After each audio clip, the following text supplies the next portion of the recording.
Ako po si Miss Winnie at ito ang ating kwento. Magandang araw. Ako po si Shaira, 40 years old. Itong kwentong ibabahagi ko po sa inyo ay nangyari noong taong 2005. 20 anyos lamang ako ng mga panahong ito. Ulila na po ako sa mga magulang, pero hindi ako literal na napabayaan. Sinalo ni Nanay Monica ang pag-aalaga sa akin sa kadahilanang siya naman ang aking ninang. Bali hiwalay na sa asawa si Nanay Monica. May isa siyang anak at si Ate Aya na noon ay kasal na at nakikitira lang sa bahay ng aking ninang. Medyo suplada si Ate Aya, mahilig mag-utos. Tuloy, halos wala ng katahimikan ng aming bahay sa tuwing nagpapang-abot sila Nanay Monica na parehong mainit ang ulo. Nagkakasagutan kasi sila. Ako naman, dala ng hindi ako sanay sa gulo, ginagawa ko ang lahat ng trabaho sa bahay para wag na ding makarinig ng mga milagrong kataga mula sa bibig ni Ate Aya. Alam ko naman na sa simula pa lang, hindi na siya pabor na ampunin ako. Nakagawian ko nang gumising ng maaga. Ako ang nagluluto ng aming agahan, nagsasalang ng tubig para sa pangkape at bumibili ng pandesal sa labas ng bahay. Ang asawa ni Ate Aya na si Kuya Jun ay nakilala ko bilang tahimik na tao. Yun nga lang, medyo nasobrahan din. Wala na kasi siyang pakialam sa mga ingay na naririnig niya sa bahay. Hindi niya pinagsasabihan si Ate Aya na wag naman masyadong dalasan ang pagsagot-sagot kay Nanay Monica. Katulad ngayon, kapapasok ko pa lang galing sa pagbili sa labas ay nag-aaway na naman sina Ate Aya at Nanay Monica. Nay, hindi naman sa tinatanggalan ko kayo ng karapatan sa lupang pagmamayari ninyo. Pero sana naman, hayaan niyo kung isanla ang kalahati nito. Ininegosyo natin, palalaguin. Mag-i-invest tayo para naman may dumating sa atin kahit papano. Naririnig mo ba ang sinasabi mo, Aya? Aba, buti sana kung may sapat na kita kayo ng asawa mo. Pareho naman kayo na walang trabaho. Saan tayo kukuha ng perang ipambabayad sa lupa, aber? Kaya nga tayo magninegosyo Hindi ka naman kasi nakakaintindi. Hindi ako papayag. Baka sa wala lang mapunta ang lupaing ito. Alaala ko pa mula sa yumao kong mga magulang ang meron tayo. Nanay naman, pagdadamutan mo ba naman ako? Anak mo naman ako Tsaka ako lang din ang magmamana nito kapag wala na kayo Walang yaka talaga. Kahit kailan, makapagsalita ka, parang hindi mo ko ina. Ako man ay natigilan sa sinabi ni Ate Aya. Literal na kinlaro na niyang mamamatay na si Nanay Monica pagdating ng araw. Palagi na lang nilang pinag-aawayan ng tungkol sa lupa ni Ninong. Kung minsan naman, ang kinukulit ni Ate ang kanyang mamanahin sa mapagbebentahan gayong wala namang balak si Nanay na ibenta ang lupa. At kapag hindi pa siya nagsasawa, pati lupain ni Nanay na minana niya mismo sa kanyang yumaong mga magulang ay pinagtitripan pa. Kung ako lang, hindi ko magagawang sabihin ang mga bagay na yon. Napalapit na ako sa kanila Nay, Ate, tama na po yan. Umagang-umaga pa po nagtatalo na kayo. Gigil na binalingan ako ni Ate Aya at saka dinuro. Bakit ka ba nakikialam? Pwede ba? Huwag kang sasabat sa usapan namin Sampid ka lang. Wala kang karapatang umasta na para kang tunay na anak. Alam ko naman po kung saan ako lulugar, Ate. Pero wag mo naman pong pagsalitaan ng ganyan si Nanay. Para kasing pinagdarasal mo nang mamatay siya Lahat naman ng bagay may tamang panahon. Baka po pwedeng magagandang topics na lang ang pag-usapan ninyo. Nay, ano? Hahayaan nyo na lang bang makisali ang ampon mo sa lahat ng usapan natin? Wala na siyang pinalulusot Sasampalin ko na talagang babaeng yan Abay, tama si Shaira. Respeto naman, Aya. Hindi mo na ako ginalang. Bakit, patay na ba ako? Para pakialaman mo ang mga bagay na meron ako ngayon? Baka nakakalimutan mo. Anak ka lang. Ako muna ang mauunang magdedesisyon. Galit na binagsak ni Ate Aya ang baso sa mesa at tinalikuran kaming dalawa. Nasapo naman ni Nanay Monica ang kanyang ulo. Palagi na lang siyang ganito. Wala nang bago. Lumapit ako kay Nanay at hinaplos ang kanyang likuran. Mahirap pa naman kapag nai-stress si Nanay. Mabilis siyang magkasakit. Diyos ko naman, oo. Kailan ba magkakaroon ng katahimikan sa bahay na ito? Hindi ko na talaga kayang tagalan yung pagsalbahe ng ate mo. Bakit po ba mainit palagi ang ulo ni Ate Aya, Nay? Nagsimula lang siya sa pagiging ganyan nang maghiwalay kami ng ninong mo, anak. Palibhasa, alam niya ngayon na maganda ang buhay ni Nestor kasamang babae niya. Alam mo na, mayaman, de kotse, may kondo. Kilala mo naman ang ninong mo. Walang ibang alam sa buhay kundi puro pasarap. Tukoy niya sa dating asawa. Hindi ko lang maintindihan kung bakit kay nanay binubunto ni Ate Aya ang kanyang galit. Kung tutuusin, pwede naman siyang lumapit kay Ninong kahit anumang oras niyang naisin. Kaso lang, mas gusto yata niyang gawing miserable ang buhay ni nanay. Alam naman niya na nagkakandakuba na nga ang magulang namin sa paghahanap buhay na dapat si Ate Aya at ako na ang gumagawa. Kaso lang sa sitwasyon ngayon, parang siya pa ang gustong magpabuhay sa amin. Tapos si Kuya Jun naman, parang hangin lang. Tumatagos sa pader ni hindi namin makausap. Palaging hay, palibhasa, adik. Ayaw ko mang magmalaki pero ako, kaya kong magsilbi kay nanay hanggang sa maabot na nga namin ang aming mga pangarap. Gusto kong makapag-aral, makapag-abroad nang sa gayon magantihan ko si Nanay Monica sa lahat ng kabutihan niyang nagawa sa akin.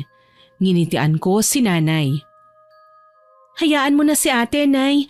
Mahihimasmasan din siya. At kapag maaalala niya ang mga sinabi niya sa'yo kanina, siguradong mahihiya siya. Ganun naman palagi hindi po ba?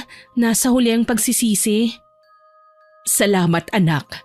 Napakaswerte ko dahil napakabait mo. Ikaw ang palaging nagpapalamig sa mainit kong ulo. Ay, syempre naman po. Ikaw naman po ang pinakamamahal kong nanay. Kung wala po kayo, baka sakali na ako lumaki. Walang mapuntahan, walang matutulugan. Sabi ko sa kanya. Ganito naman talaga palagi ang ginagawa ko para mapagaan ang kalooban ni nanay.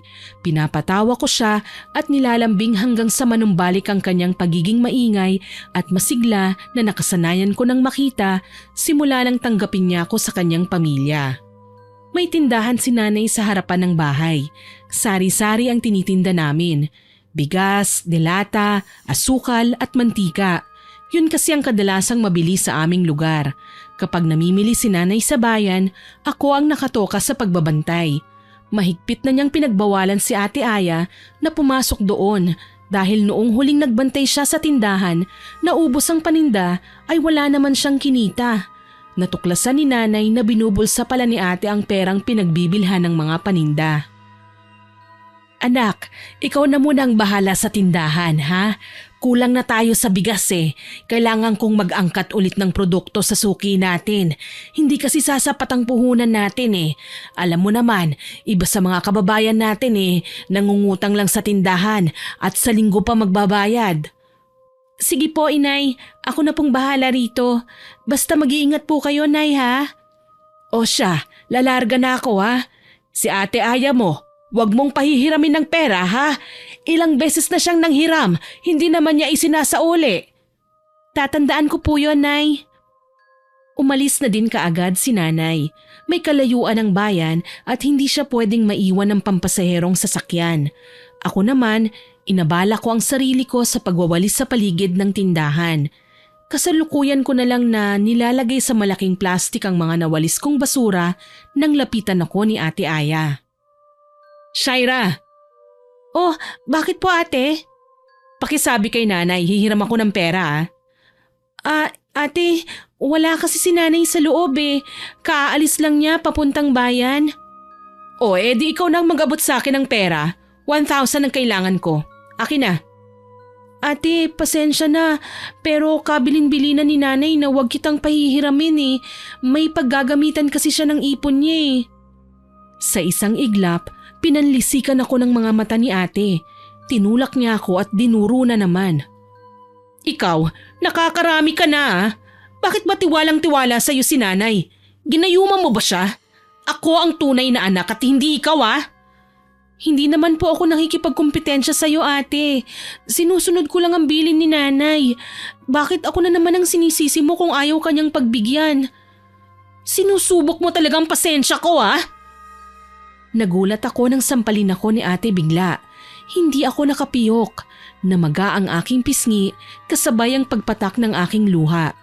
Yon ang unang pagkakataon na may taong sumampal sa akin. Si Nanay Monica, ilang beses man akong magkamali ay hindi niya ako pinagbubuhatan ng kamay. Kahit nga ang mga yumao kong magulang. Sinubukan ko pa ulit ng mga tuwiran pero hindi pa pala siya tapos. Hinila ako ni Ate Aya sa may pinto ng tindahan at sinuntok sa muka. Napaungol ako nang makaramdam ng sakit. Napasiksik na lamang ako sa sulok ng samaan niya ako ng tingin. Subukan mo pang humarang ulit ha. Hindi lang yan ang aabutin mo sa akin. Ang kapal ng mukha mo. Palamunin ka lang naman dito sa bahay pero kung makaasta ka, parang ikaw ang tagapagmana. Isusumbong kita kay nanay. Kinuha mo ang pera niya. Pinaghirapan niya yung ipunin pero gagastusin mo lang sa walang kabuluhang mga bagay. Sigaw ko sa kanya. Maglupasay man ako ay wala na akong magagawa pa. Nakita kong hindi lang 1,000 ang kinuha ni Ate Aya sa pitaka ni nanay.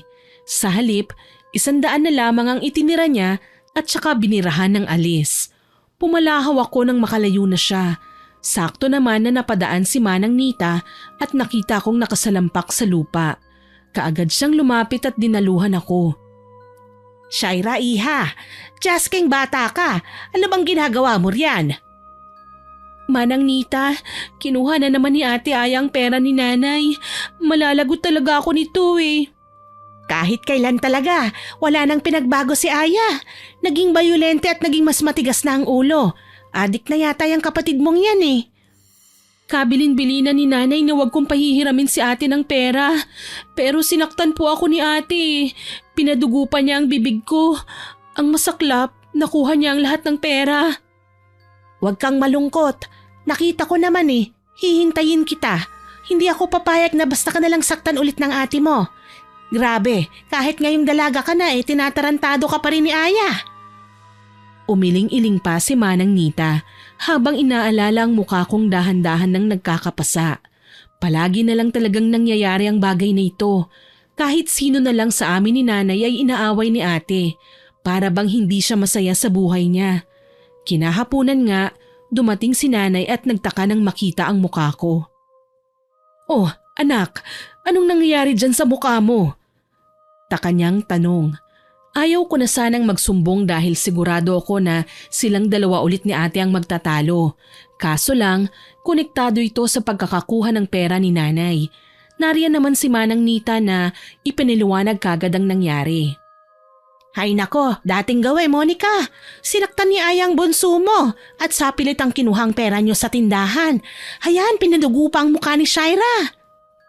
Ano? Bakit naman sinaktan pa niya ang kapatid niya? Akala ko, tutungayaw si nanay at makikipag-usap kay Manang Nita. Pero nagulat ako nang makitang pumihit siya patalikod at dumiretso sa bahay. Nag-aalalang sinundan naman namin siya ni Manang Nita. Nagulat ako nang makitang direktang pumasok si nanay sa kwarto ni Ate Aya. Wala doon ang mag-asawa pero napalibot ang tingin ko sa kanilang tulugan. Napakaburara ni ate. Naghalo na ang mga marurumi at bagong labas sa banggera. May pinagkainan sa sahig, may bote ng gin sa may pinto na wala namang laman at maraming plastik ng chichirya sa gilid-gilid na parang ilang araw nang naroon at hindi man lang naliligpit. Kulang na lang maging gubat ng kanilang kwarto sa dumi at kulob na pati ahas pipiliin ng tumabi sa kanila kesa sa magtago sa kuweba. Sa katunayan, napapatakip kami ni Manang Nita ng ilong kapag natatagalan kami sa pagsunod ng tingin sa loob ng kanilang higaan. Hindi ko napigilang lapitan si nanay. Nanay, ano pong ginagawa niyo? Hintakot kong tanong nang makita kong nagsisimula na si Nanay Monica sa paghalungkat sa mga gamit ni na ate. Sinubukan ko siyang pigilan pero mariin na lamang niya akong pinagsabihan na wag akong makialam. Panay naman ang payo sa kanya ni Manang Nita, palamig ng ulo, kumbaga para kumalma si nanay. Alam kong hindi basta-basta ang halaga ng perang kinuha ni ate. Nasa mahigit 10,000 yun Mabuti na lang talaga wala sina Ate Aya sa bahay. Kung nagkataong naroon sila, malamang nagkakagulo na naman. Siguradong lalabanan si ate at may katwiran sa lahat ng ibabato sa kanya ang aming ina. Kalaunan, tumigil din si nanay sa kahahalungkat ng mga gamit. Napasalampak na lamang siya sa isang tabi. Tahimik na umiiyak. Ramdam ko ang kanyang panghihina na parabang nawawalan na siya ng pag-asa. Wala naman akong nagawa kundi ang yakapin na lamang si nanay. Ipinaramdam ko sa kanya na okay lang ang lahat, na hindi siya nag-iisa. Mabuti na lang, pinahid niya kaagad ang kanyang luha. Tama na ang drama. Pasensya ka na, Manang Nita ha. Medyo nakalimot ako na nariyan ka pala. Ayos lang yon. Kahit sino naman kapag galit may mga bagay na nakakalimutan. Pero wag mo nang alalahanin. Sa susunod, wag mo nang iiwan kay Shaira ang pera mo. Sinasaktan ni Ayang bunso mo eh. Tignan mo, sayang naman ang ganda ng mukha niyan kung magkakapasalang. Paano pa siya makakahanap ng boyfriend niyan? Si Manang Nita talaga, oo. Boyfriend ka agad? Hindi ko pa nga naiaahon si Nanay Monica sa hirap eh. Kita mo na, Manang Nita. Napahiya ka sa anak ko. Hindi ako iiwan yan, uy. Mas mahal niya ako kaysa sa mga crush niya. Si Nanay talaga, ang galing magpatawa sa mga salita. Crush talaga? Crush kaya yun? Nakipagtawanan na lamang sila kasabay ng aking mga biro. Ayun nga lang, ramdam na ramdam kong hindi naman gaanong nakatuon sa amin ang atensyon ni Nanay. Malamang, iniisip niya pa rin ang perang kinuha sa amin ni Ate Aya. Kinagabihan, nakipag-usap ako kay Nanay. Itinaon ko yon habang nakahiga na kami sa aming kwarto. Kahit kasi dalaga na ako, hindi ako humihiwalay kay Nanay sa pagtulog. Nanay, pasensya na po kayo ah. Wala man lang akong nagawa para protektahan po ang pera ninyo. 100 na lang ang tinira ni ate. Naunahan niya kasi ako sa mga action moves niya eh. Nasaktan ka na nga, nagbibiro ka pa. Anong gusto mo? Ako nang maglagay ng pasa sa mukha mo? Dito naman sa kabila para pantay na. Pinatatawa ko lang po kayo, Nay. Kayo talaga. Ewan ko ba anak, hindi ko alam kung bakit ganyan ang ate mo. Parang hindi niya ako nanay. Kung tratuhin niya ako, parang kung sino lang. Minsan nga, gusto ko na siyang sukuan eh. Kaso lang, naaalala ko na anak ko siya, kaya nagpipigil ako sa aking sarili. Hayaan mo po, inay. May konti naman akong ipon mula sa binibigay niyo sa akin. Ipapahiram ko na lang po muna sa inyo yon. Proud kong sinabi kay nanay. Natawa siya. Sakto kinurot ako sa tagiliran. Pareho kaming binibigyan ni ate ng pera ni nanay. Kaso lang naiipon yung sa akin. Wala naman akong dapat na pagkagastusan eh. Samantalang si ate, puro na lang gastos. Ni hindi siya nag-iipon. Sa totoo lang, ako ang kinakabahan para sa kanya. Paano na lang kung mabuntis si ate? Saan siya kukuha ng pera sa pangangailangan nila? Sobrang kawawa si Nanay Monica sa kanila.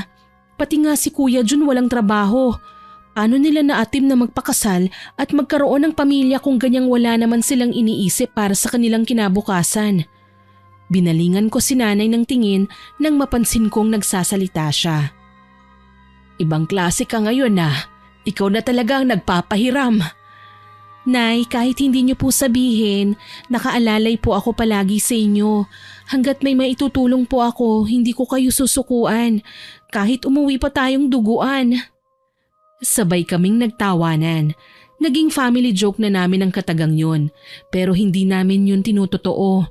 Para muling madagdagan ang aming puhunan, nagpasya kami ni nanay na bumili ng mga alagang manok.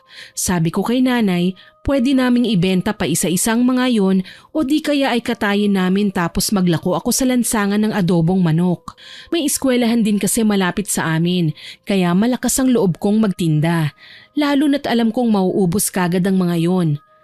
10 manok ang binili namin sa bayan dahil mura pa noon ang presyo ng manok. Nagiging mahal lamang ito kapag nadadagdagan ng timbang o di kaya ay kapag niluluto na. Lahat na lang ng pwedeng gawin sinubukan namin para lumago ang ipon namin ni nanay. Nanghihinayang lang ako na hindi ito magawa ni ate. Sana triple pa ang kikitain namin kung tumutulong sila sa amin ng asawa niya kung sakali. Makalipas ang ilang araw, naging mabenta ang nilalako kong adobong manok. Bukod sa nagkakapera kami, yun din ang nagiging ulam namin. Kaya naman ang sumunod na buwan, dinagdagan ulit namin ang aming alagang manok. Sa pagkakataong ito, 20 piraso ng buhay na manok na ang dala namin pa uwi.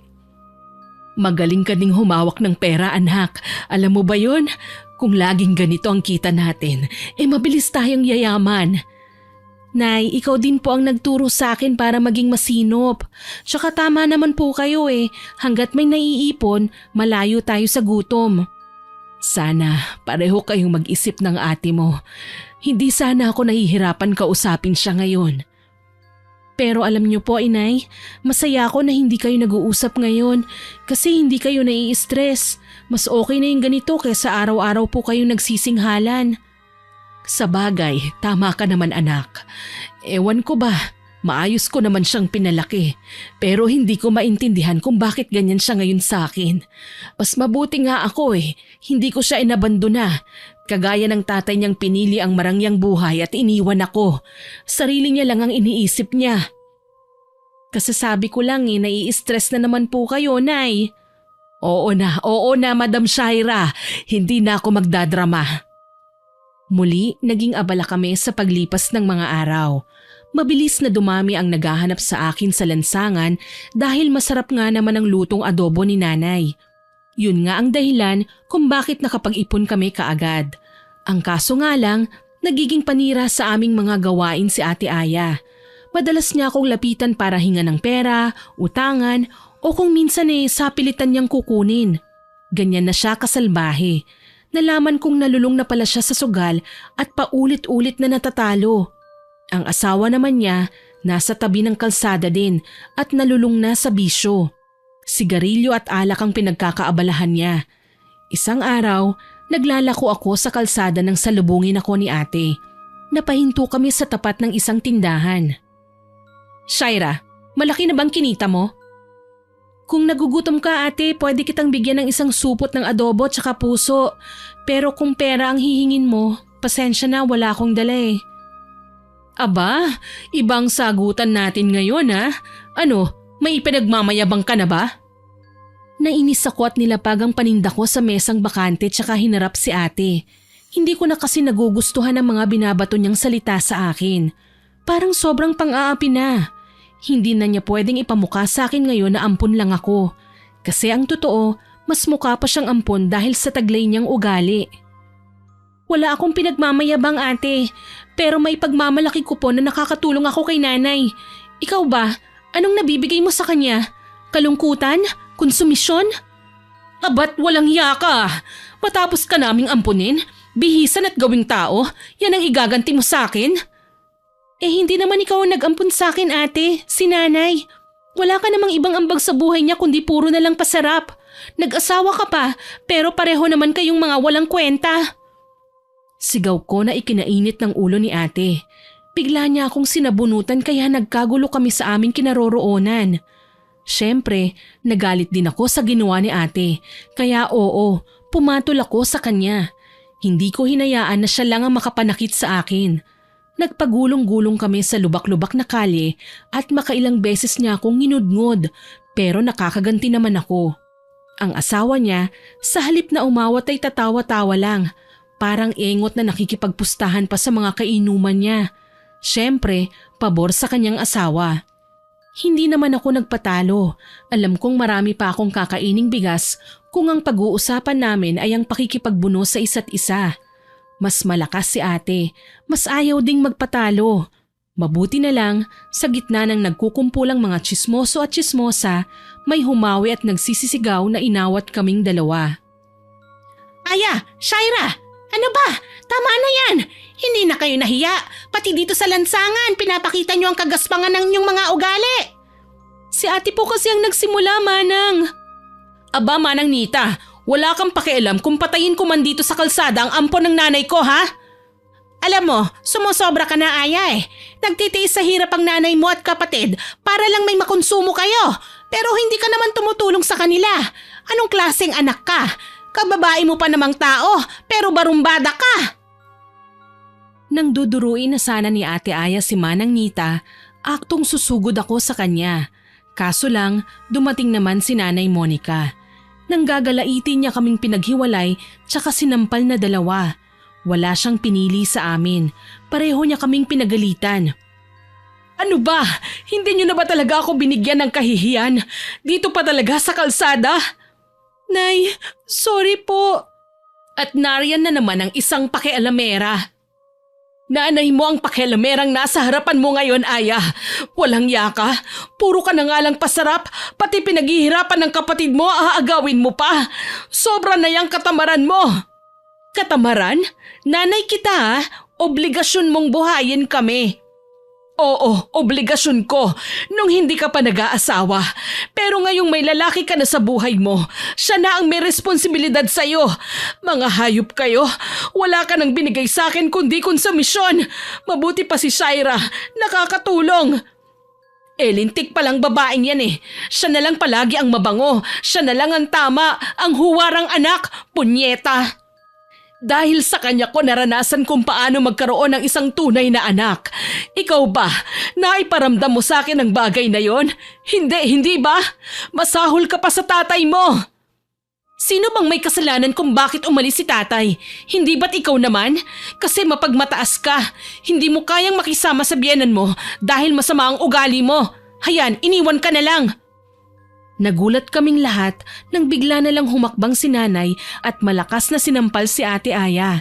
Lumagapak ang kanyang pisngi na panigurado kong tumulig sa kanyang buong pagkatao. Wala kang karapatang husgahan ako. Wala kang alam sa pinagdaanan ko.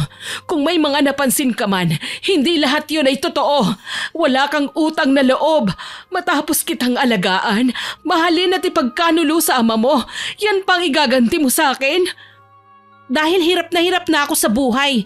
Sana man lang binigay mo na lang ako sa tatay ko kesa sa hinayaan mo ako magdusa sa piling mo. Otomatikong nagsitalikuran ng mga tao sa hindi malamang dahilan. Para bang hindi na nila kayang pakinggan ang mga susunod na sasabihin ni nanay.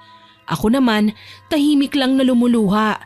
Kahit mahapdi ang anit ko sa lakas ng pagkakahila ni Ate Aya sa buhok ko, hindi pa din may pagkakailang mas masakit ang nararamdaman ni nanay ngayon. Kahit maraming tao, mukhang itong pagkakataon na lang sila magkakausap ng matino. Kasi kung magkakasakitan man, alam namin na may aawat. Napayakap na lamang ako kay Manang Nita na noon ay hindi kami iniwanan. Matagal ko nang kakilala si Manang Nita. Simula pa sa aking pagkabata, nariyan na siya. Nakakausap ni nanay at nakakasama. Minsan, nakakasabayan sa pamimili at kung magkakasakit man kami, siya ang nagsisilbing manggagamot namin. Siya ang matatawag naming babaeng albularyo na marami na ding nagamot ng mga taong nagkakasakit sa hindi normal na paraan. Dala ng mga kwento at bali-balita, madalas ding makita si Manang Nita sa kagubatan at nagdadala ng bila-bilaong prutas. Ang sabi, miyembro siya ng isang kulto. Pero kalaunan, nalaman namin na may mga nagpapagamot sa kanya na nababati pala ng engkanto o kahit na anong elemento dahil nagkasala sa kanila. Para makipag-areglo, kailangan niyang magdala ng maiaalay kagaya ng bigas, prutas at gulay. Minsan naman, puting manok at kambing. Pinakamahal na ang baboy para sa pag-aalay. Kapag naisasagawa naman ang ritual, gumagaling din kaagad ang mga may sakit. Naging takbuhan tuloy ng marami si Manang Nita. Hindi naman kasi siya mahal maningil. Tumingala ako sa kanya. Magkakaayos pa po ba sina ate at nanay? Sa tingin ko naman oo, pero yung ate mo, matalas kasi ang dila.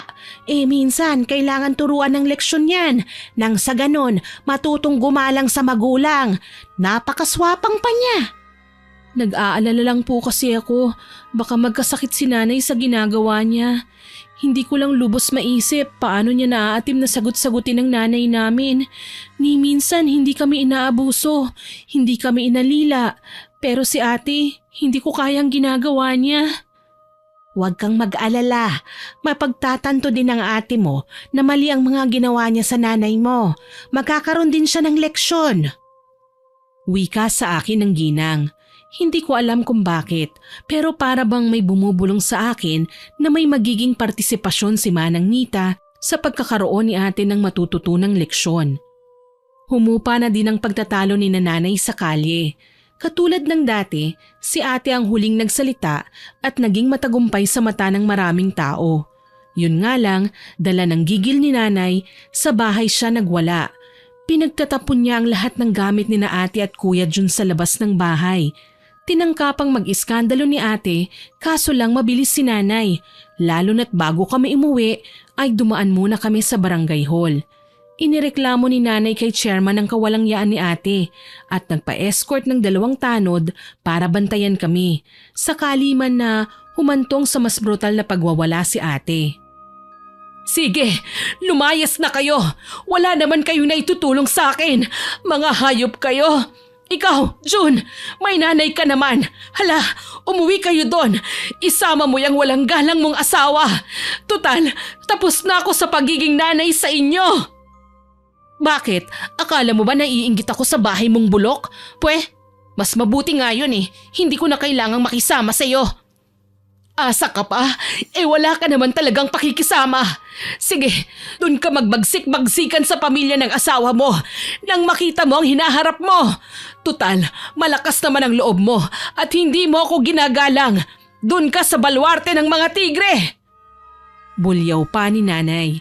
Walang nagawa si na ate kundi ang umalis na nga ng bahay. Nangihinayang man ako pero nakamit namin ni nanay ang katahimikan na matagal na naming inaasam.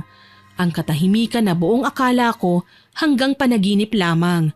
Pinili naming umusad na ni nanay nang makaalis na si ate. Naging maayos ang aming buhay. Naglalako pa din ako ng adobong manok habang si nanay naman nakabantay sa tindahan. Patuloy ang pagdami ng aming mga paninda. Magandang balita anak, may maibibili na naman tayo ng mga alagang manok. Matitriple na natin ang makakatay sa susunod na araw. Mabuti po yan, Nay. Masyado kasing nasasarapan po ang mga tao sa luto niyo pong adobo. Marami ang bumibili ng tig-3 serving.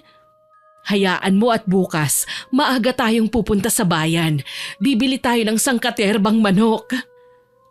Nawalan na kami ng balita kay Ate Aya. Naging abala din kasi kami sa aming pagtitinda.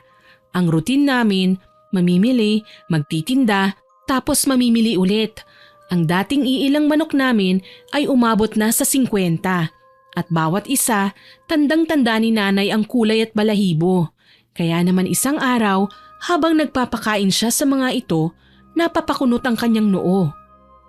Shaira, anak, natatandaan mo ba kung ilang pirasong manok ang nakatayo natin kahapon? Opo, inay, nasa 5 po. Bakit po? 5 lang? Ano? Kulang kasi ng 3 ang mga manok natin eh. Hindi ko alam kung nagagala lang ba o nasaan. Nagkibit balikat ako dahil hindi ako matandain sa mga balahibo ng manok. Yun nga lang, hindi lang isang beses nangyari ang ganun. Nasundan pa ang pagkawala. Minsan, 2, 3, pinakamarami ng 5 na sabay-sabay pang nawawala.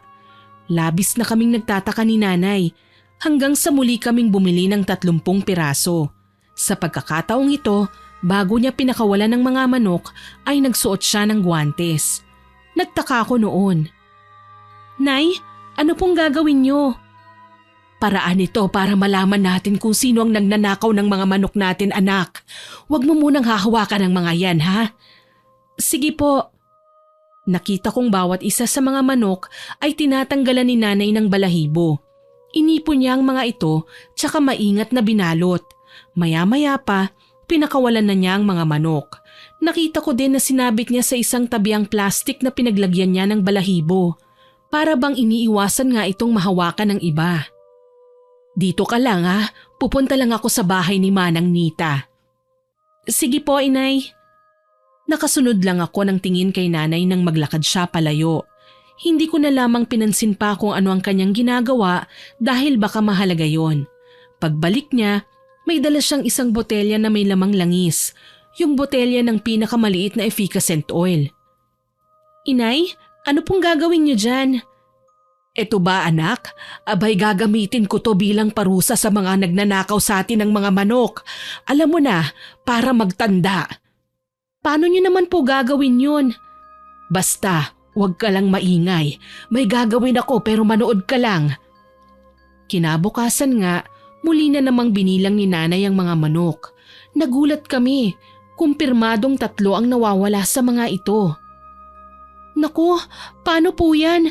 Kapag nagpatuloy ang gawaing ito, siguradong malulugi tayo, Nay. Shh! Huwag kang maingay. Kailangan dalawa lang tayong nakakaalam. Ano po ba kasi yan, inay? Basta manood ka lang. Wala akong nagawa kundi hayaan si nanay na kunin na naman ng plastic na pinaglalagyan niya ng mga balahibo. Nakagwantes pa rin siya nang kunin ang pamilyar na balahibo ng mga manok na nawawala. Sinilid niya ito sa botelya tsaka inilibing sa aming lutuan. Bali ang itsura po nito ay parang lutuan sa bukid. Gawa lang po sa kahoy na nilagyan ng hinating katawan ng saging at tinambakan ng lupa. Sa ibabaw, may 3 bato kung saan namin pinapatong ang aming kaldero kapag kami ay nagluluto. Sa ngayon, hindi na namin nakikita ang lupa dahil natatakpan na ito ng abo. Kinubkob ni nanay ang abo at binaon doon ang langis. Gusto ko man na magtanong kung bakit niya ito ginagawa, kinakabahan naman akong magsalita. Ang alam ko lang, hindi normal na gawain ng tao ang nakita kong ginawa ni nanay. Bumaling siya sa akin pagkatapos. Ngayon, hindi ba ay maglalako ka sa labas anak? Ito na ang pagkakataon mo na magmatsyag. Kailangan mong alamin kung sino ang basta na lang nagkakasakit sa baryo. Sa pagkakataong ito, malalaman natin kung sino ang magnanakaw ng ating mga manok. Opo, inay. Gagawin ko po. O siya, humayo ka na. At umalis na nga ako ng bahay habang si nanay naman pangiti-ngiti habang nakaupo sa loob ng kanyang tindahan. Nagsimula na akong magtinda at binabalikan ang aking mga suki.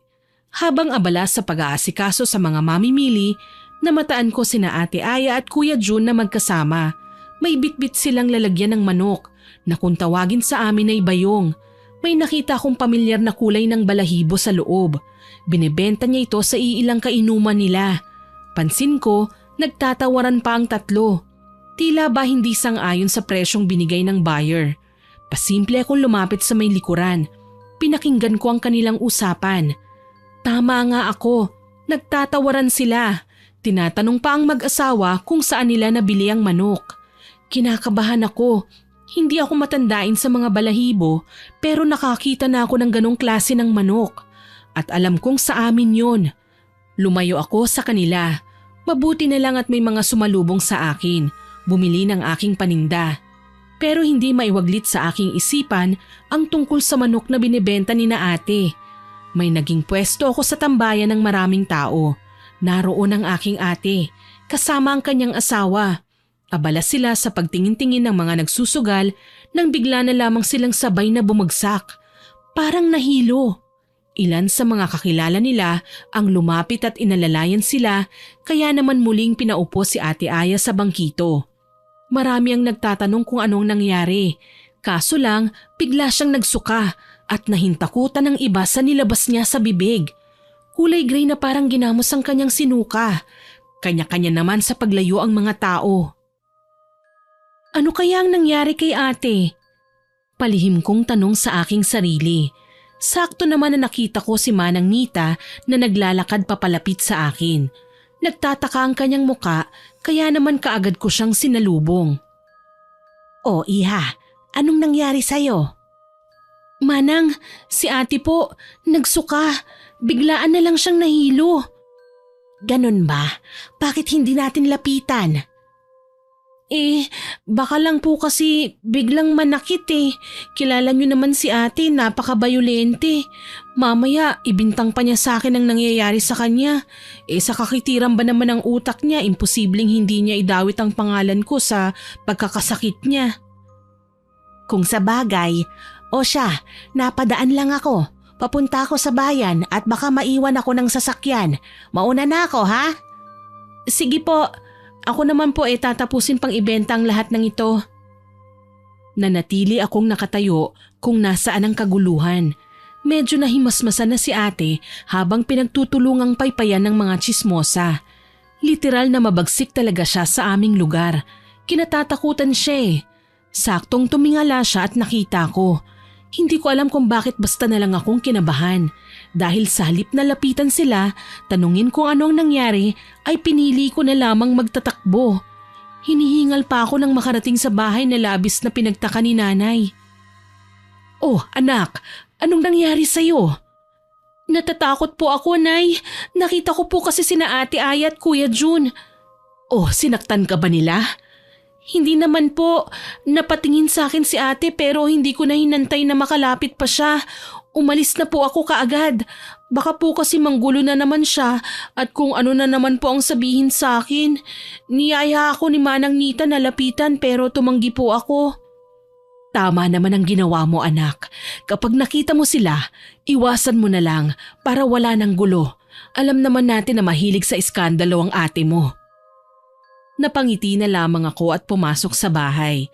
Sakto lang sa amin ang natirang ulam kaya hindi na namin kailangan pang magluto para sa pananghalian. Kinahaponan, tumating si Manang Nita. Tila balisa. Malamang sasabihin niya kay nanay ang nakita namin kanina. Hindi siya mapakali habang si nanay naman abala sa pag-aayos ng kanyang mga bagong biling paninda. Ako naman ay nagsasampay ng mga nilabhang damit sa likuran pero naririnig ko ang usapan nila. Maliit lang naman ang bahay namin kaya kahit na sino pa ang kausap namin magkakarinigan lang sa loob o sa labas ng bahay. Oy, Manang Nita, kanina ka pa riyan ah. Ano bang problema? Monica, yung binigay ko sa'yo na langis, ginagamit mo na ba? Abay oo, ginamit ko na. Alam nyo naman na sunod-sunod ang pagkawala ng mga manok namin. Kailangan ko ng resulta. Napakawalang yan naman kasi ng mga magnanakaw na yan eh. Talagang tinitira pa ang kaunting negosyo ko. Bakit ho ba? Kasi may basta na lang bumagsak sa baryo kanina habang maraming tao. Sabay nga naming nakita ni Shaira eh. Kung ganun, silang magnanakaw ng mga manok ko. Napakaswapang talaga ng mga kababayan natin. Ang gusto ay palaging nakapanlalamang sa kanilang kapwa. Paano yan, Monica? Hahayaan na lang ba natin sila? Hindi ba't sinabi nyo na kamamatay ang ganung gawain? Oo, sumpa na yung ginagawa natin. Oras na matuyo ang langis na nasa loob ng botelya, mawawalan din ng buhay ang anak mo. Ano? Bakit hindi niyo ho sinabi? Akala ko alam mo na. Paano ko ho malalaman? Wala naman hong sinasabi sa akin si Shaira. Baka naman natakot lang ang bata. Huwag kayong maingay at baka marinig tayo ni Shaira. Alam niyo namang sobrang tuwid ang batang yun. Ayaw sa pandaraya, sa paggawa ng masama.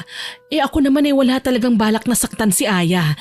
Pero kailangan kong malaman kung sino ang magnanakaw ng mga manok ko. Ngayong may impormasyon na tayo, kukumprontahin ko na lang siya. Gulat na gulat ako sa mga narinig ko. Hindi ako makapaniwala na magagawa ni nanay ang ganitong bagay. Yung tipong yayakap siya sa mga ganoong gawain para lang malaman kung sino ang nanlalamang sa kanya. Tsaka bakit hinayaan siya ni Manang Nita na gumamit ng ganito? Pinili kong manahimik at hinayaan na muna sila sa kanilang pinag-uusapan. Nakatatak na sa aking isipan na kapag mahalaga ang kanilang topic ay hindi ako pwedeng basta na lang sumabat. Mabuti na lang umuwi din kaagad si Manang Nita. Naiwan kami ni nanay at ito na ang napagtanto kong tamang pagkakataon para kausapin ko siya. Nanay? O anak, bakit? Narinig ko po ang usapan niyo ni Manang Nita kanina. Yung langis na galing sa kanya, may ibang paggagamitan pala kayo noon? Oo anak, gusto ko lang kasi sanang malaman kung sino ang mga buitreng nagnanakaw ng mga manok natin. Hindi ko naman akalain na sina Aya pala yun. Nagulat na lang ako nang ibinalita sa akin ni Manang Nita na umiepekto na ang ginagawa namin. Bumagsak daw sina Aya at Jun sa gitna ng nagkukumpulan. Tama po kayo nanay, nakita ko din po kasi. Pero pasensya na po. Hindi ko nasabi sa inyo. Natakot ako kanina eh. Hindi ko alam na may nangyayari palang ganun. Nakonektado po yun sa langis na binigay ni Manang Nita sa inyo. Nakiusap ako kay nanay na wag na niyang pagdusahin pa si Ate Aya. Alam na talaga namin ang ugali niya dati pa. Ang sa akin lang, sana kausapin namin sila dahil natatakot po talaga ako sa maaaring mangyari. Hindi naman ako inosente pagdating sa usaping barang o tungkol sa kapangyarihang itim. Alam ko kung gaano nakakadiri ang mga nasabing gawain, lalo na kung bibigyan ng karamdaman ng isang mambabarang ang kanyang kaaway. Salamat na lang, pinaalam niya sa akin na okay na daw ang lahat at napagpasyahan na niyang tanggalin ng langis sa lutuan. Pinanghawakan ko ang sinabi niya. Makalipas ang ilang araw, nakatanggap kami ng balita na malubha na raw si Ate Aya. Wala kaming choice kundi ang puntahan siya sa bahay ng biyenan niya. Nalaman namin na wala pala si Kuya Jun dahil sumama na ang lalaki sa iba. Inaapi-api naman siya ng kanyang biyenan dahil kinapalan na raw ni Ate Aya ang manirahan sa bahay nila Kuya Jun kahit wala na sila ng lalaki. Aniya, pwede niyang kasuhan ng lalaki dahil kasal sila at may pananagutan sa kanya. Kinausap ni nanay si Ate Aya. Ako naman ng mga sandaling yon ay nakaupo lang din sa gilid ng pinto kung saan naroon ang kwarto niya. Anak, yaman din lamang at iniwan ka na ni June. Bumalik ka na lang sa bahay. Huwag mo nang ipagsiksikan ng sarili mo rito. Hindi mo naman sila kadugo eh. Nagpapatawa ka ba? Di nawalan din ako ng koneksyon kay June kapag umalis ako sa bahay na to. Wala namang magagawa ang mga magulang niya dahil legal akong asawa. Ate, hindi po worth it kung mananatili ka rito. Ipinagpalit ka na rin naman niya sa iba eh. Tsaka ipakita mo sa kanya na kaya mo ring mabuhay nang wala siya. Mga punyeta pala kayo eh. Bakit ba hindi nyo na lang i-apply ang mga salitang yan sa sarili nyo? Bakit nagpupumilit pa kayo? Ayoko na nga sa inyo eh. Sana naman makaintindi kayo. Pinalayas nyo na ako, hindi ba? Ate. Ano, Nay? Hanggang dito ba naman ipamumukha nyo sa akin na mas paborito nyo si Shaira? Pagod ako ah. Masama ang pakiramdam ko. Sana wag nyo na akong guluhin pa. Hindi ako sasama sa inyo. Pero anak, umalis na kayo. Sinabi nang hindi ko kayo kailangan. Siguro kung ibebenta nyo ang parte ni tatay sa lupain na pinagtitirikan ng bahay nyo, baka yon tanggapin ko pa. Tinalikuran kami ni Ate Aya pagkatapos ng pagsinghal niyang yon. Hindi ko alam kung bakit mainit na mainit ang kanyang dugo kay nanay. Parang hindi niya tunay na kadugo kung ituring. Wala kaming nagawa kundi ang umuwi sa aming bahay. Hindi kami nagtagumpay na makasama si ate dahil nagmamatigas naman siya. Nalaman na lang namin na nagpapagamot sa albularyo si ate. Hindi namin alam kung ano ang naging resulta. Lalo na at nabalitaan namin na sinugod niya si Manang Nita sa bahay ng ginang. Dahil malapit lang naman yun, hindi na kami nag-aksaya ni nanay ng oras. Agaran namin siyang pinuntahan para maawat si Ate Aya. Naabutan pa namin siyang sumisigaw at nagwawala. Hayop ka, Manang Nita. Nagawa mo pa talaga sa akin yun. Isa kang kampo ng kadiliman. Sabi ko na nga ba hindi kayo mapagkakatiwalaan. Gusto mo bang ireklamo kita sa barangay, ha, Aya? Aba, ang laking gulo ng ginagawa mo, ha? Nagdala ka pa ng itak.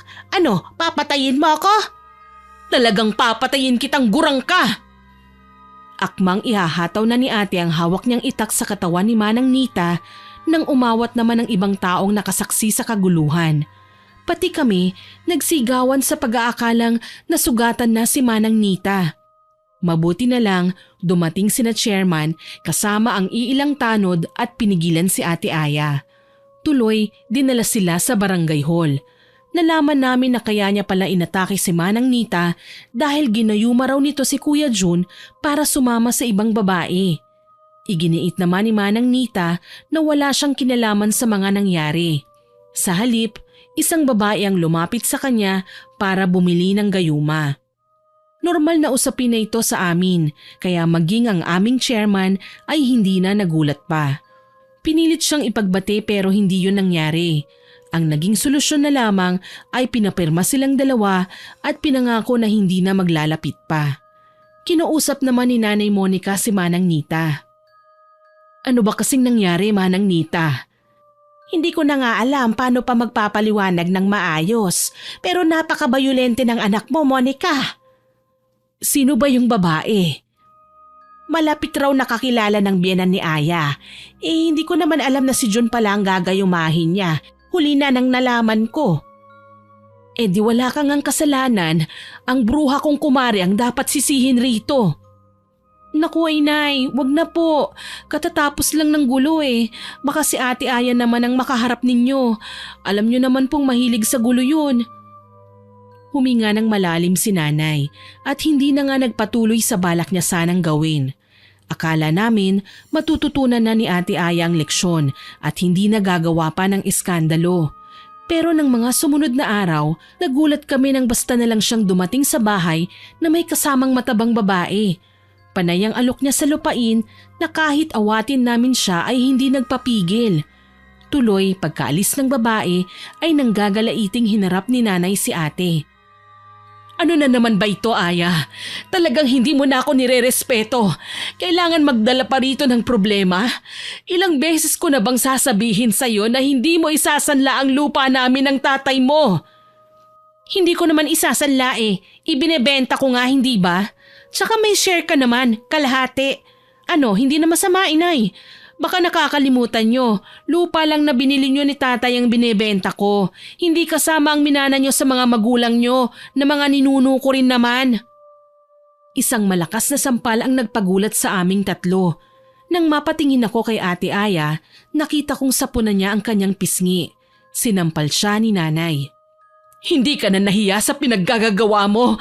Akala mo ba, hindi ko alam ang ginawa mong pagnanakaw sa mga manok ko? Babaeng walang utang na loob. Sumosobra ka na. Sana hindi na lang kita naging anak. Umalingaw-ngaw sa buong paligid ang sigaw na yon ni Nanay Monica. Nararamdaman ko na ang galit niya, ang sakit na nadarama niya, ang lungkot. Buong akala ko magkakaayos sila ni ate. Pero mas lumala pa pala ang ugali ni ate. Sa halip na humingi ng tawad, dumura pa si Ate Aya sa kanyang paanan na ako naman ang hindi nakapagtimpi. Talagang inatake ko siya at malakas na sinabunutan. Sobra nang ginagawa mo kay nanay. Wala kang galang. Naturingan ka pa namang anak.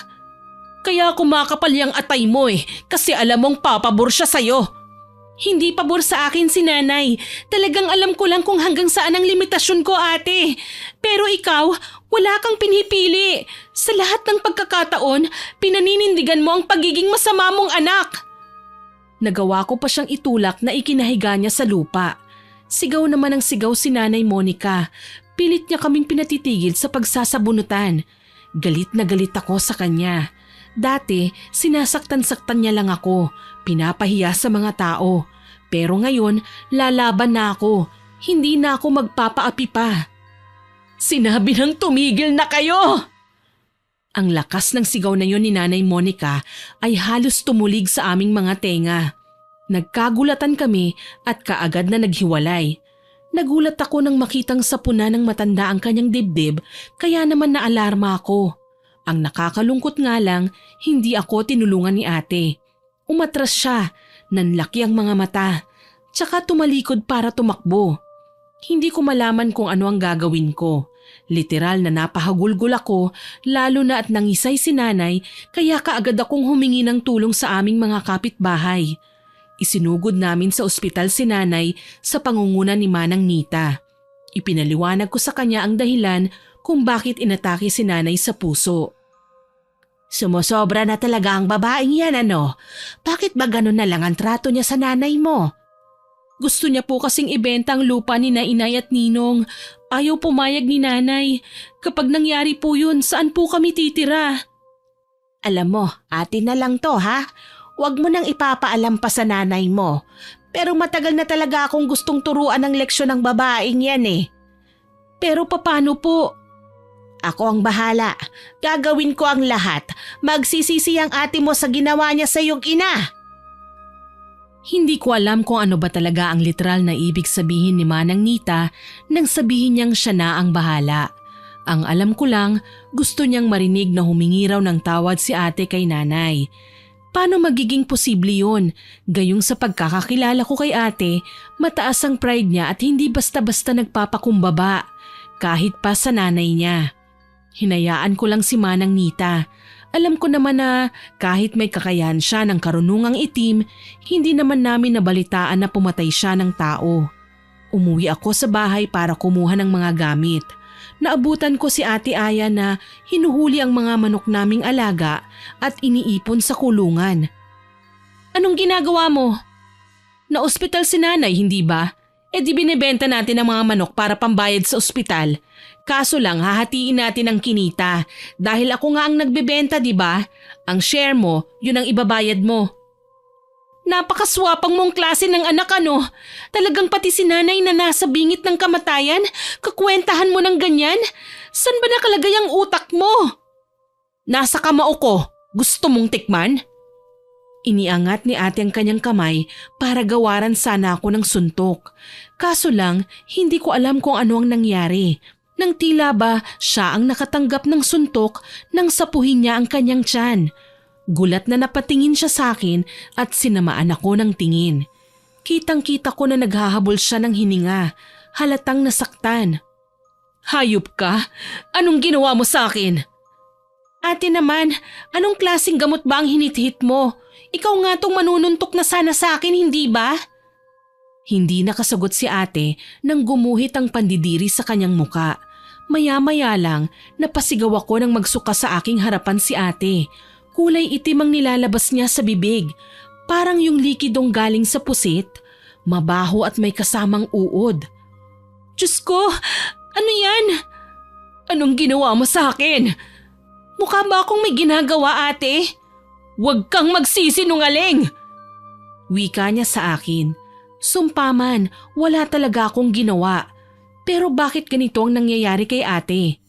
Sinubukan ko siyang tulungan pero tumanggi siya at binalya ang kamay ko. Wala akong nagawa kundi hayaan siyang lumayo. Naiwan akong nagtataka lalo na at nakita kong tila ba maliliksing sumunod kay ate ang mga uod na kanina lang ay sinuka niya. Malinaw na malinaw, may kinalaman rito si Manang Nita.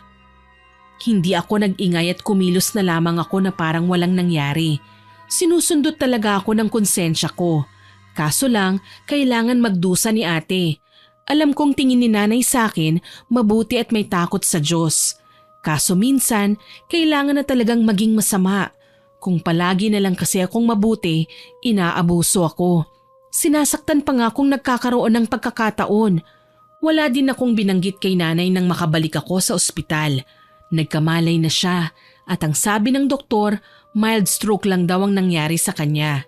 Pero kailangan na naming mag-ingat. Baka sa susunod, lumala na ang kalagayan niya.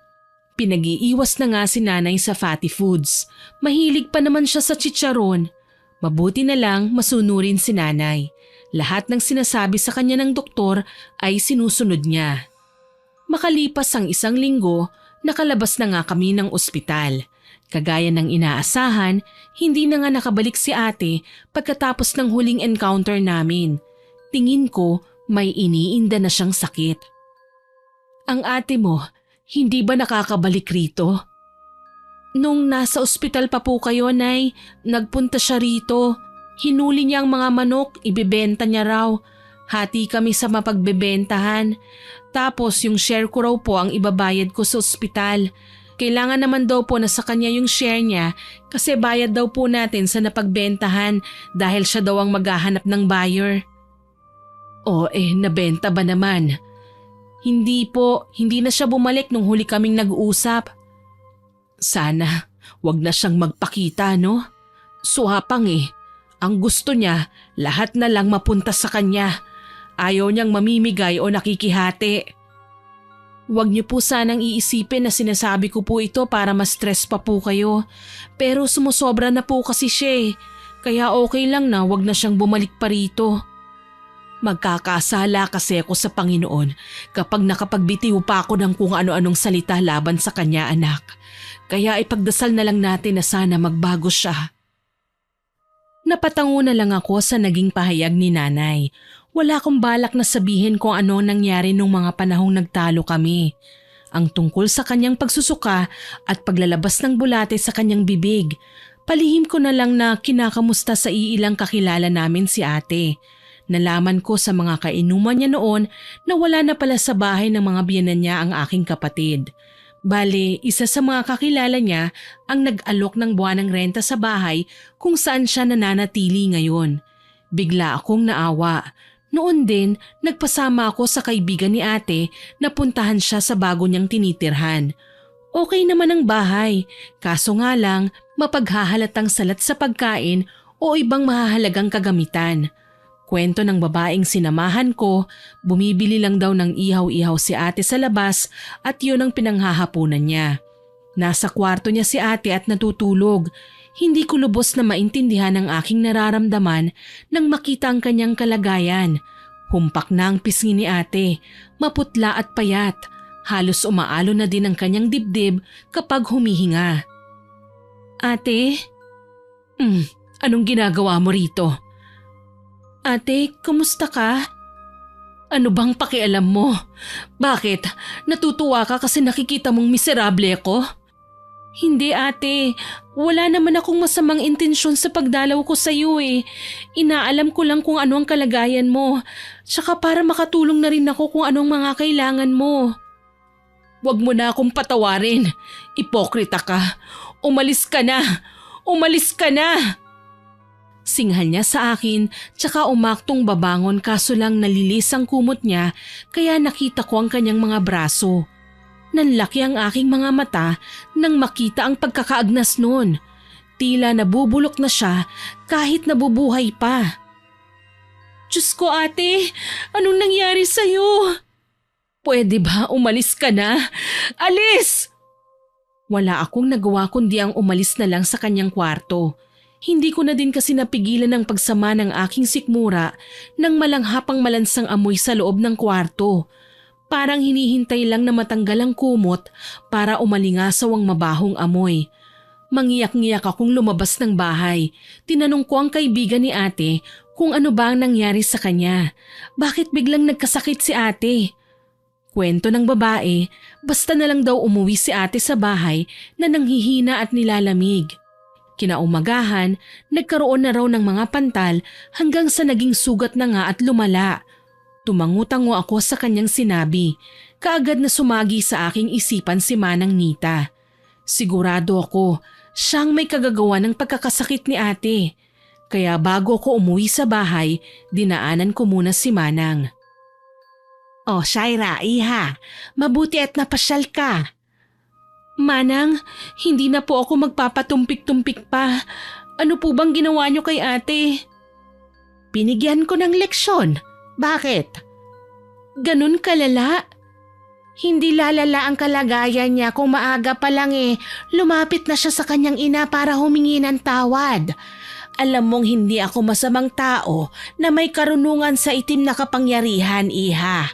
Patas din akong tao.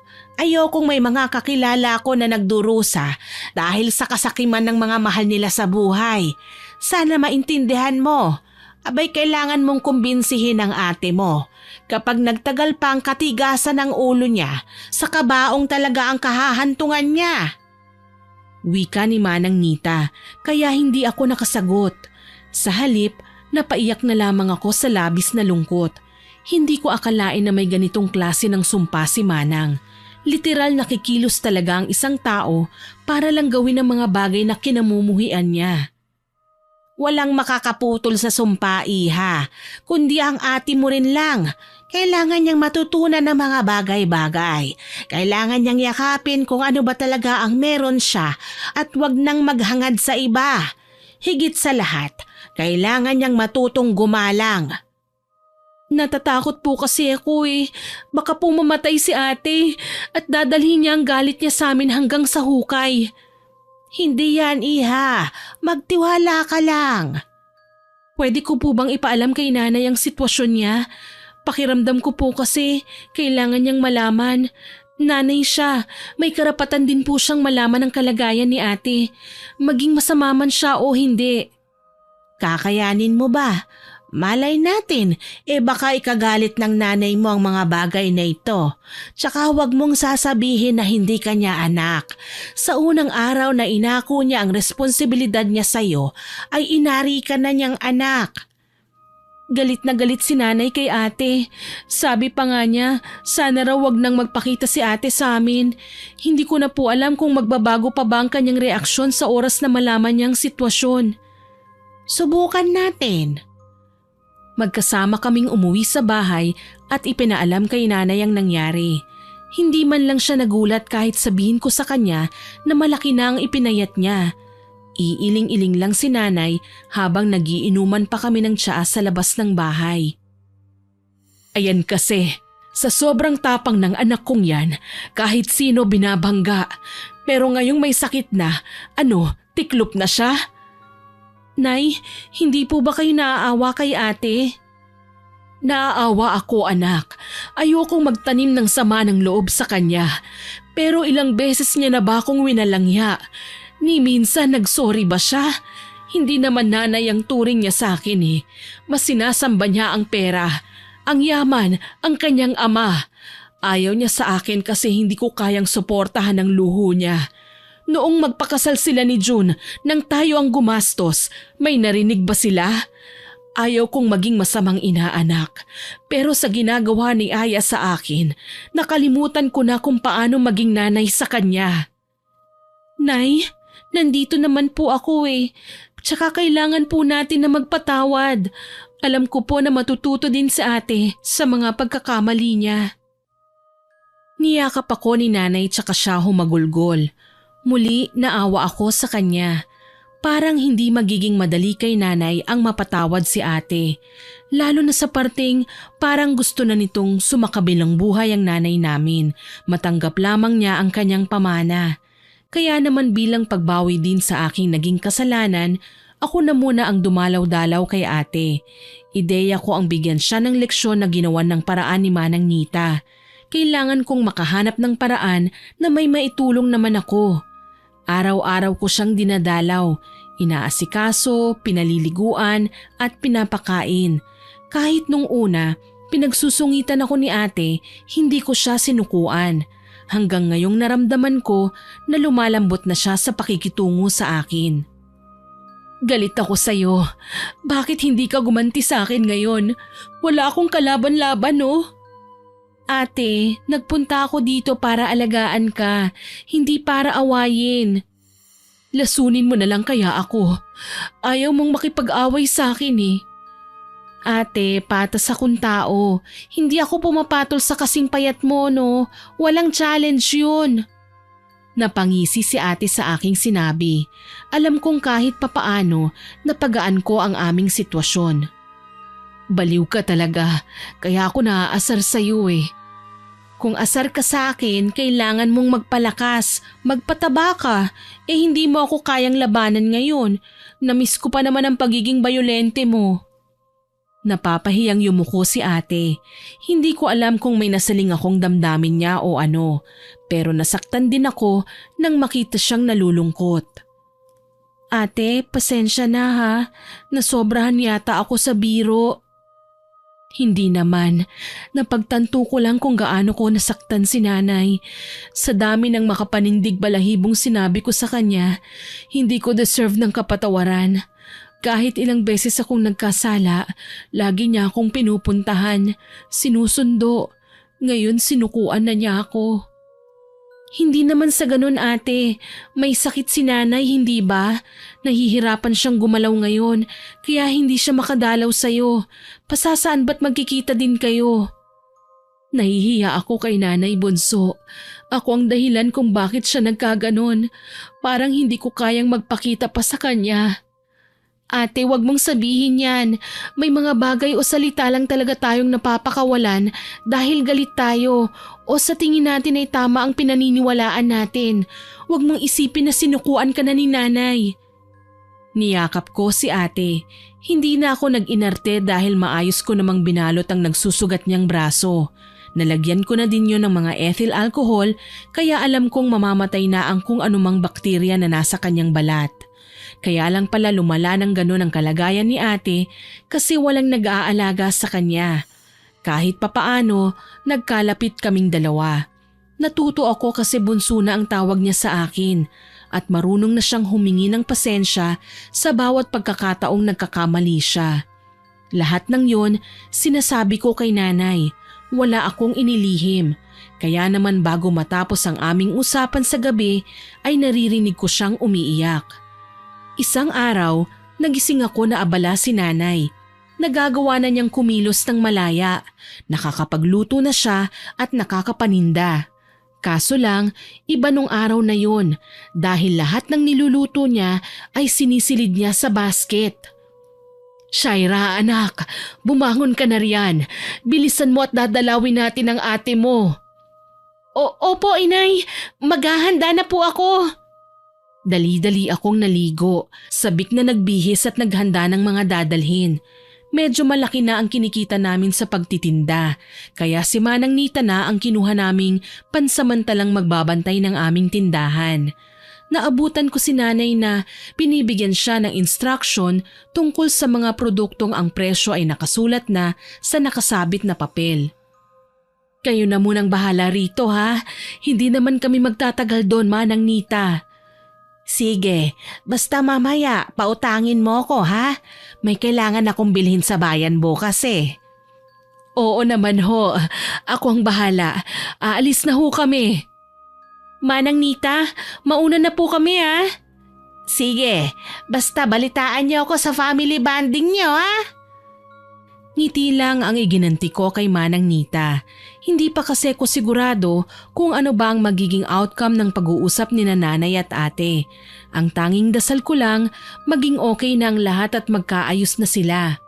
Pagdating namin sa kanyang tahanan, naabutan ko si ate na nagwawalis. Medyo mabuti na ang kanyang pakiramdam. Nagsisimula nang tumuyo ang kanyang mga sugat. Nagsinungaling sa amin si Manang Nita na gagaling lang si ate kapag napatawad na siya ni nanay.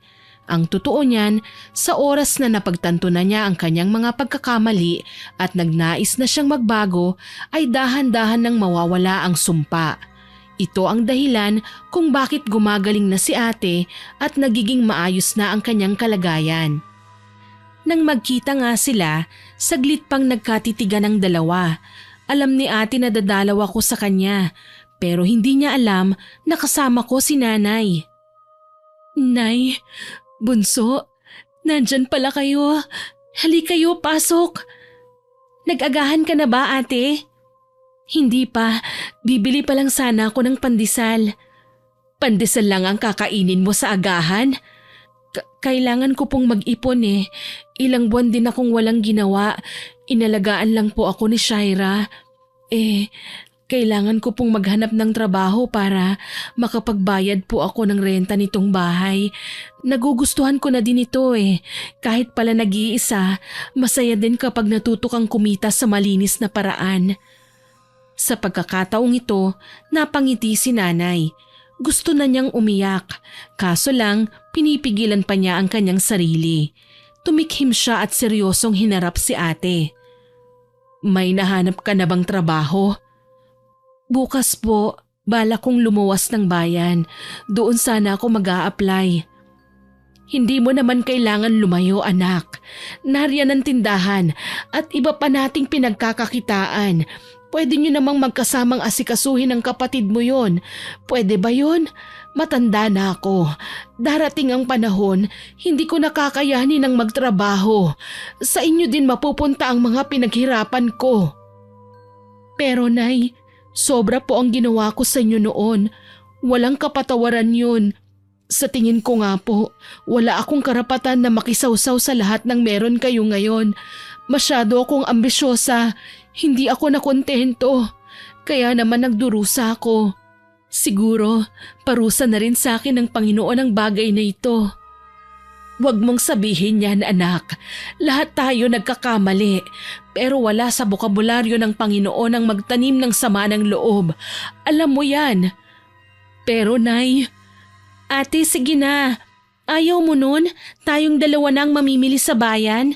Tapos ikaw nang magluluto ng adobo na ilalako ko naman sa baryo. Nagngitian kami ni ate. Alam ko nagiging malinaw na din sa kanya ang lahat. Sa bandang huli, nagyakapan kaming tatlo habang nag-iiyakan. Si ate ang may pinakamalakas na hagulgol sa amin. Nay, patawarin niyo po ako. Kalimutan na natin ang bagay na yun, anak. Isipin na lang natin ang mga nangyari noon ay parte ng ating paglalakbay sa mundong ibabaw para malaman kung kaya ba nating harapin ang lahat ng pagsubok na darating pa sa atin. Maging matatag lang tayo at manalig sa poong may kapal. Nang sa gayon, mas lalo niya tayong basbasan sa bawat araw pang darating. O awat na, drama na naman. Lumalamig na po ang pagkain. Natigilan kaming lahat at sabay-sabay pang nilapitan ng basket na sinidlan ni nanay ng maraming pagkain. Sa bawat pagkakataon, hindi natin maitatanggi na nakagagawa tayo ng mga bagay na mali dahil yun ang ating pinaniniwalaan. Pero alam naman natin na darating din ang panahon na tayo ay matututo at pipiliting magbago. Kagaya ni ate na dati ay sakit talaga sa ulo ni nanay. Pero proud po akong sabihin ngayon na isa na siyang kapitana sa aming barangay. Maraming paraan para magbago. Dapat lang po matuto tayong magpatawad at makontento. Lahat ng pinangarap namin ni ate noon nakamit na namin ngayon. Namatay si Nanay Monica sa edad na 87. Masakit man ang ginawa niyang paglisan pero tinanggap namin ang bukal sa aming puso. Wala kaming pinagsisihan, lalo na't sa bawat minutong magkakasama kami ay ipinadama namin ang pagmamahalan sa bawat isa. Tinuring nila akong parang tunay na anak at ngayon si ate naman ang nagsilbi kong magulang na hindi na din lumisan pa sa aking tabi. Sinong mag-aakala na sa isang sumpa lamang mula sa kapangyarihang itim ang magpapatino kay ate? Ayaw niyang may sumunod sa kanyang yapak. Kaya naman masaya kami at patuloy na nagtuturo ng pagtulong sa kapwa at maging mabuting mamamayan na maging magalang sa magulang. Hanggang dito na lamang po. Maraming salamat. More power po sa inyong channel at God bless. Naway kapulutan nyo ng aral ang aking ibinahaging kwento. Hanggang sa muli, ako si Miss Winnie na nagpapasalamat sa inyong pakikinig.